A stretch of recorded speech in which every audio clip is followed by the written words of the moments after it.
Spero che il viaggio è andato bene. Come vedi qua in Sicilia c'è un sole che spocca le pietre oggi.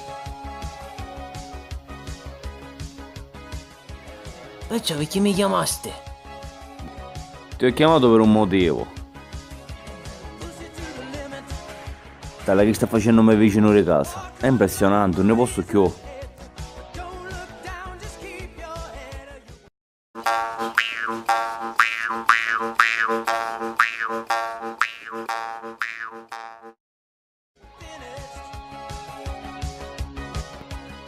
E mi chiamaste per sta minchiata?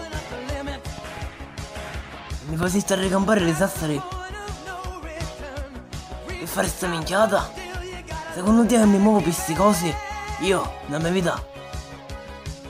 Ma mi voto solo per cose importanti. Non per sti scavagli che sono in un marranzano. Pezzato sprugli tu. E non mi domandare ste minchiate un'altra volta perché ho un bagnocchio. Lo capiste? Non ti voglio orecchio, pezzo di merda. Quando voi te ne sprugliamo cose importanti in semmola? Che fai per come pigliarsi? Quando stai minchia che si spruglia con questi scavagli? Minchia ti facevo che scaccio.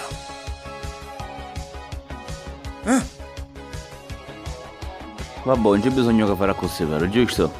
Non è cagato a fare qualcosa, assettete. Ai, sei camorroso certe volte. Tu pensi che sono cose stupide? Io invece non ci posso rompere la notte. Lo sai che vuol dire tutte donne, 24 su 24, due maranzane non ricchi. Non è una bella cosa, Antò, completamente. Che ci fai a dire, assettete? Non si può avere. Pigliate un po' pure il limoncello. Mi fa schifo limoncello. No, ci vuole una soluzione. Il tuo scavaglio va a fare qualche cosa. Io non ci voglio avere niente a che fare, però ci può dire all'amico tuo, cosa, o picciotto, Ninni Ferrofelato. È un bravo picciotto. Magari per cominciare a impratichirsi questi cosuzzi. Ci può domandare per che ti risi. Può provare. E se io ho 3 piccioli e rugno pure 50 kg di cozze scoppiate che fa?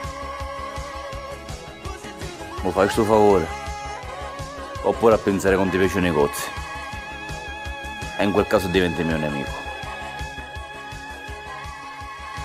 O sta babbiando un po'. Io che i cozzi ci campo.